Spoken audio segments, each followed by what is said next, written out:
Dans cette nouvelle émission, nous allons vous faire découvrir la maison du cacao ici au Lorrain avec notre invitée Cora Bernabé qui est la présidente de l'association Valcaco. Bienvenue à tous.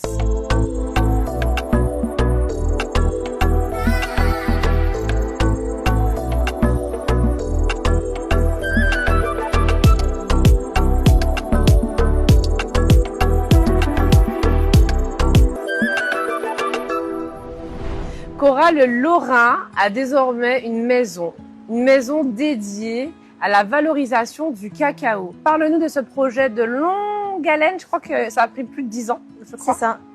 La maison du cacao, en réalité, c'est l'aboutissement de 10 années d'efforts, un peu plus de 10 années d'efforts, pour pouvoir structurer une filière cacao en Martinique qui soit une filière d'excellence et qui soit aussi, et surtout, une filière qui soit viable pour les producteurs.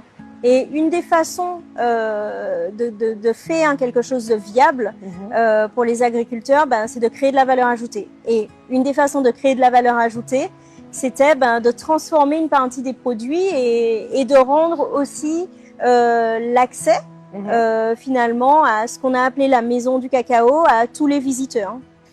Il y a encore quelques années, on parlait du cacao, mais à tâtons. Certains producteurs, voilà, il y a un intérêt. C'est vrai que tu as été médiatisé aussi pour cette défense, cette connaissance du cacao. Aujourd'hui, c'est devenu le must-have, j'ai l'impression, de la Martinique parce que le cacao a repris beaucoup de place dans notre quotidien, mais pas que aussi, dans toute l'actualité qu'il y a.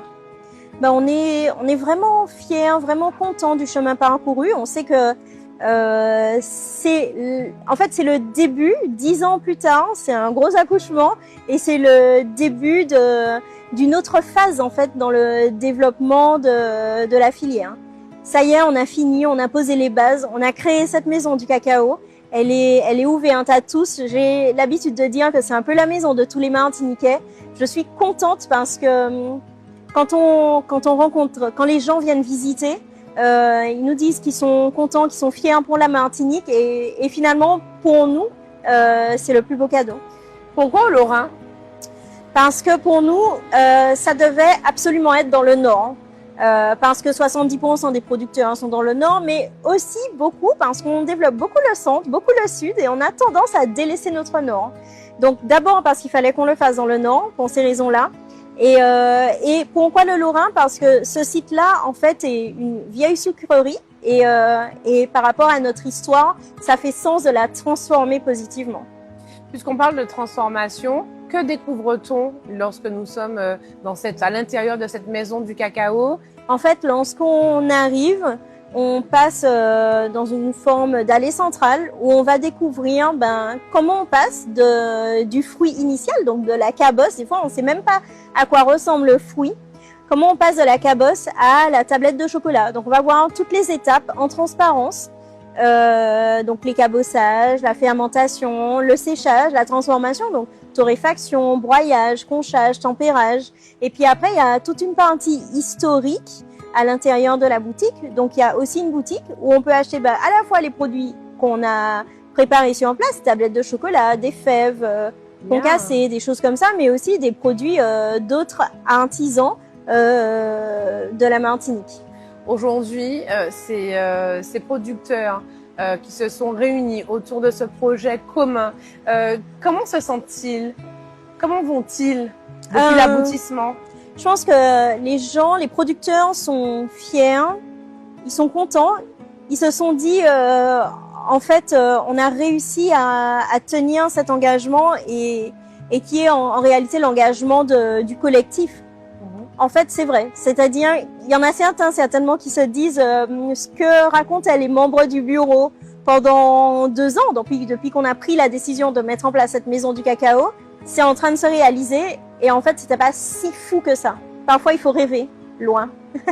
La partie historique, comment est-elle articulée au sein du site ? La partie historique, elle est à l'intérieur de la boutique où là on retrace l'histoire du cacao à la fois dans le monde et avec un focus sur la Martinique. Dans nos projets de développement J'espère à court terme, mais souvent on me dit que je suis beaucoup trop optimiste, mais voilà, mais j'espère quand même à court terme. J'aurais souhaité pour les grandes vacances pouvoir ouvrir l'arrière du site au public, où là on a une vieille roue à aube qui sont finalement les restes de cette vieille sucrerie, et donc ça fera aussi tout le lien avec notre histoire. On a parlé des producteurs, on a parlé de cette maison, la maison du cacao, la maison des Martiniquais. On est en pleine période touristique aussi. Je suppose qu'il y a beaucoup de passages également, beaucoup d'interrogations, mais qui trouvent aussi les réponses sur place. Oui, il y a énormément de passages. On est très content. Aujourd'hui, on n'a encore développé on est en cours de signer les partenariats avec les tour opérateurs, etc. Et donc, on a principalement de la clientèle locale. Et ça fait vraiment plaisir. Et voilà, on fait tout pour les satisfaire. J'espère qu'on le fait bien. Je pense qu'il y a toujours des améliorations à apporter. Et d'ailleurs, on est preneur de tous les commentaires constructifs. Mais voilà, on espère en tout cas qu'ils vivent une belle expérience là-bas. Merci beaucoup Cora, et puis félicitations à tous les membres de l'association Valcacao pour ce beau projet. Merci beaucoup, et merci de préciser parce que c'est vraiment un projet collectif. Merci, à bientôt. À bientôt.